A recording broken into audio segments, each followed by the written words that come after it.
大家好，你们好吗？好久不见，我没有很跟你们讲，你们好吗？我很想你们啊！再见啦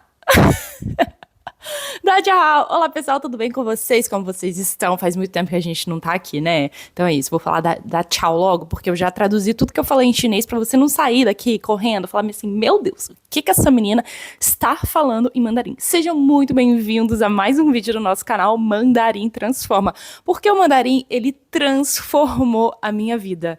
Assim, é incrível que eu enxergo literalmente isso, esse idioma, essa cultura que me ensinou tantas e tantas coisas difíceis. Hoje eu posso dizer que o mandarim transformou a minha vida de fato, e não é por isso que eu não posso falar coisas que não é tão legal na cultura chinesa assim, porque eu sofri muito com a cultura chinesa, e hoje eu estou aqui para falar com vocês alguma perspectiva que veio mudando, assim, porque agora eu tô morando aqui na França, na Europa. Então, muitas coisas mudaram, assim, eu venho conversando com vocês no nosso Instagram, no @VZMGrupo, falando que algumas perspectivas mudaram, eu queria conversar com vocês, então eu aqui estou para vocês. Então, vamos lá, roda a vinheta, vamos comigo!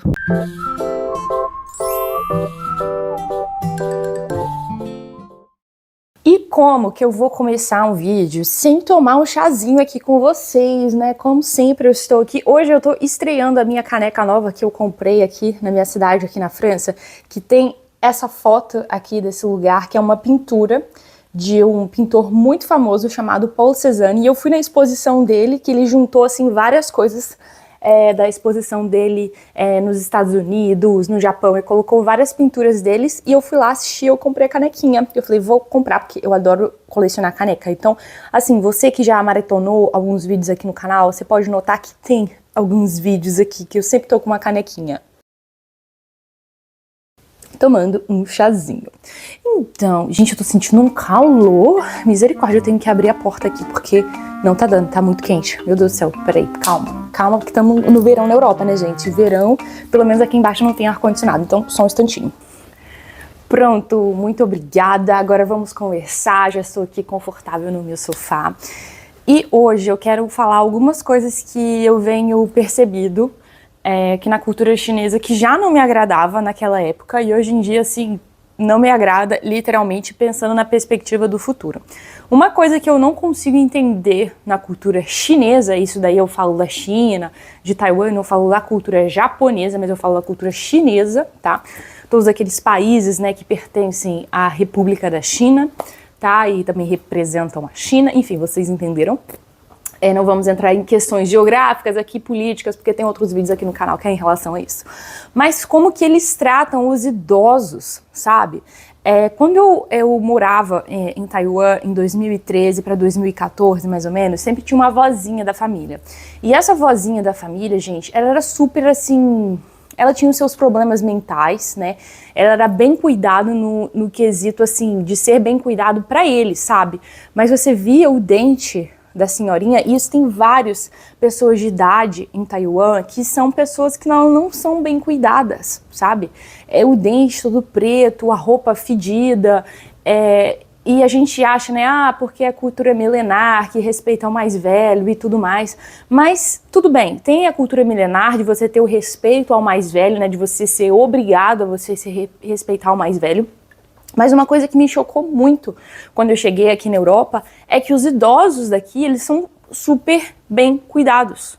Era muito difícil lá em Taiwan de você ver um idosinho bem cuidado. Claro que tinha as exceções, mas a grande maioria eram senhores que eram muito solitários, que viviam em casas de abrigo, né, que os pais, os filhos saíam, e aí os pais iam envelhecendo, e não tem esse cuidado que os brasileiros têm com os idosos, né, e isso é algo que muitas pessoas acham que só porque é cultura milenar, que tem esse respeito ao mais velho, que os idosinhos eles vão ser bem cuidados, né, e por que eu venho falar essas coisas aqui no canal pra vocês, né? Porque eu só consegui ter esse olhar, eu ainda tinha, né, um olhar quando eu tava lá em Taiwan, eu comparava um pouco com a cultura brasileira, porque isso é super comum você comparar com a sua cultura. Mas morando aqui na Europa, eu vejo que tem muita coisa que é muito similar à nossa cultura. Então, assim, tem muitas pessoas que chegam aqui na Europa como seu primeiro país, que tem um choque cultural muito grande. Eu não tive um choque cultural tão grande quando eu me mudei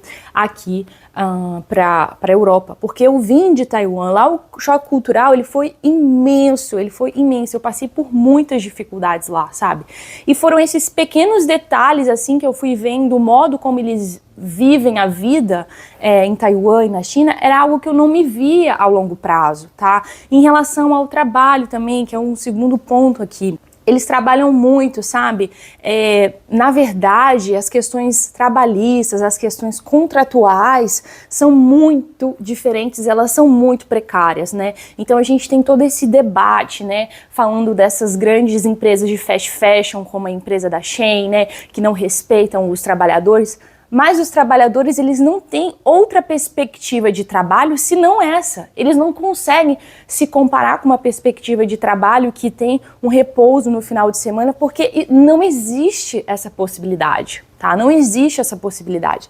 Então, imagina você ficar o ano inteiro sem tirar férias, e aí você vai ter direito a 7 dias de férias, que é no Ano Novo Chinês, que é quando todo mundo tira férias, tá? O país todo tira férias. Você, mentalmente, existem estudos científicos que você não consegue descansar em 7 dias. O seu cérebro começa ali realmente a descansar a partir do 5º dia, né? Que você consegue relaxar realmente, né? Então, esse era um dos pontos também que eu ficava, gente, será mesmo que eu quero morar a vida toda aqui na Ásia, né, com essa questão de trabalho? E eu fui uma pessoa que sofri muito nessa questão trabalhista, não porque alguém abusou de mim, não aconteceu isso, porque eu tinha a minha perspectiva do que eu sabia, que olha, isso daqui é demais, estava no meu limite, mas eu sofri muitos burnouts lá, eu trabalhava muito, eu tinha 5 empregos, eu queria alcançar coisas, então às vezes a gente excede o nosso limite porque lá não tem nenhuma lei para falar, olha, domingo você vai descansar, tá, querida? Não, né? Mas eu trabalhava em escola, então no domingo eu realmente não trabalhava, né? Mas eu podia ainda, como estrangeira, escolher se eu queria trabalhar no sábado ou se eu não queria, né? Agora, pessoas que trabalham com o comércio lá, é 24 horas, tá? É 24 horas, é aberto 24 horas. Não existe essa, tem um domingo de descanso, né? O domingo é o dia do Senhor, né? Apesar de eles não terem esse costume, assim, cristão, né, também não tem essa ideia de descansar, gente, não tem essa ideia. Então, tudo lá é aberto todos os dias da semana, tá? Até que eles começam a abrir as lojas mais ou menos assim, pelo período de 10, 11 horas, porque fica aberto até 10 horas da noite. 10 horas da noite, vocês conseguem imaginar que você vai ter tempo para sua família? E aí é que vem o terceiro ponto, né? A criação das crianças. As criações das crianças lá. Nossa, gente, se vocês pedirem aqui, pessoal, que eu faça um vídeo só de falando como que é a criação de criança na Ásia, tá? Como que são as escolas, porque eu trabalhei durante 4 anos em escola ensinando inglês para crianças. Eu trabalhei com crianças a partir dos 3 a mais ou menos ali os 18 anos. E é crítico, tá? É crítico. Pensa assim, na década de 80, 90, as coisas que o Brasil, a gente evoluiu como educação para as nossas crianças, sabe?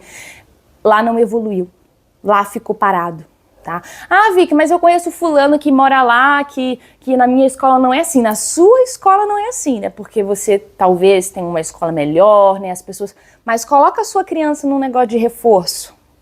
Gente, é muito sofrimento. A criança começa a aula lá, 7 horas, de 7 às 8, limpa a escola, né? Que tem isso também, porque eu fiz o meu 3º ano de ensino médio em Taiwan. Então, passei um pouco também como estudante, tá?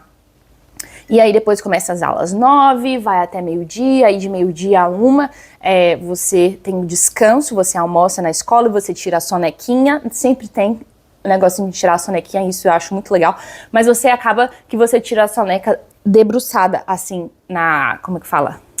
Na carteira, né? E daí me dava muito refluxo. Eu comecei a ter problema no estômago em Taiwan por causa disso, né? E daí, com isso, né? Aí a partir de 1 hora e vai até mais ou menos às 4, às 6. Aí você acha o quê? Que a criança, ela vai embora? Não, gente, a criança ela não vai embora, tá? Ou ela vai para uma coisa de reforço, que é onde eu trabalhava, né? Nessas escolas de estudo de inglês e tal. E daí tinha brincadeiras, gente. Mas a comida que eles serviam lá para essas crianças... Meu Deus, gente, dá muita dó, sabe? E aí, esse era o outro terceiro ponto que eu ficava assim, gente, não dá. Não dá pra eu ficar a vida toda aqui. Não dá pra eu ficar, porque é muito discrepante, sabe? E aí eu vim aqui pra Europa e comecei a ter uma outra perspectiva também. Comecei a achar tudo ruim. Mentira.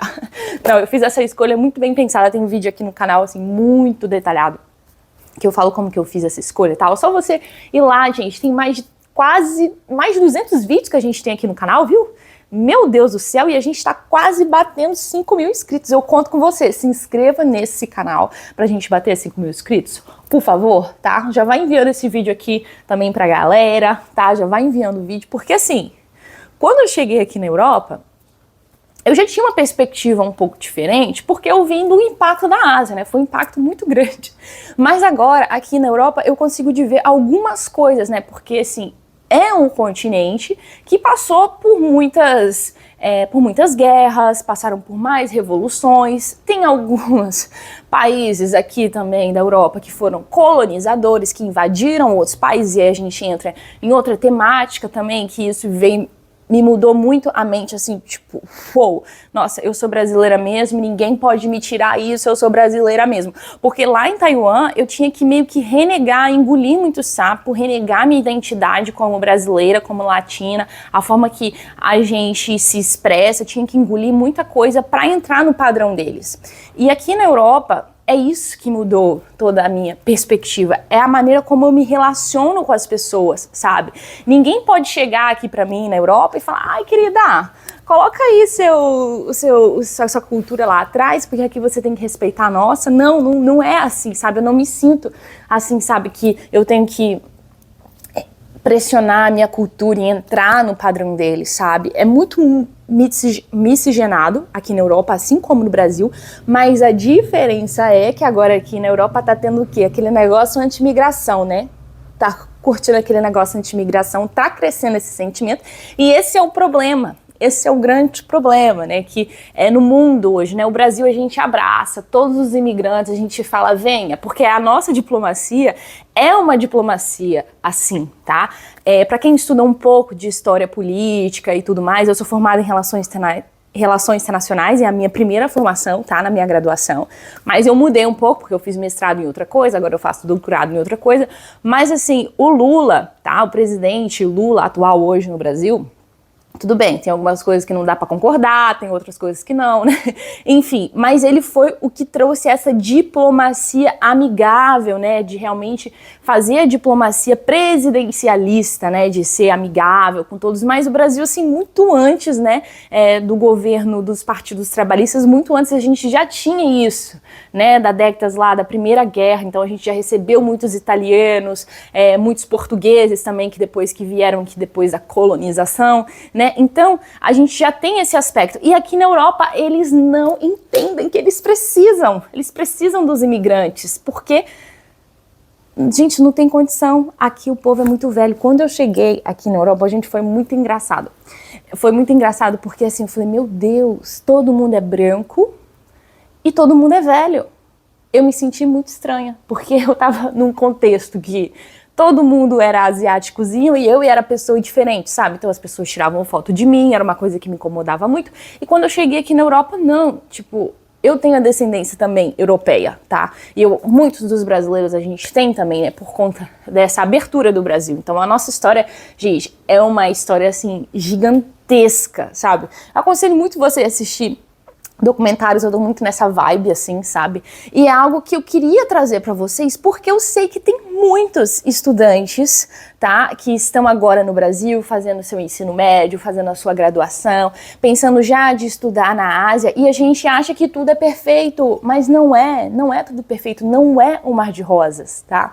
Ah, Vicky, por que você não quis compartilhar isso quando você estava em Taiwan, né? Na verdade, eu compartilhei muitas coisas, mas a gente vai amadurecendo, a gente vai evoluindo, a gente vai vendo outras perspectivas. E por isso que eu estou nessa vontade de me abrir assim com vocês. Vocês viram que um dos vídeos que a gente colocou aqui no canal foi um vídeo muito difícil de gravar, que foi um dia assim que eu quase fui presa em Taiwan. Então eu quero que Vocês me contem aqui nos comentários se vocês querem saber mais desses vídeos assim, tá? E muito obrigada se você assistiu até o final e vejo vocês no próximo vídeo. Até mais, tchau!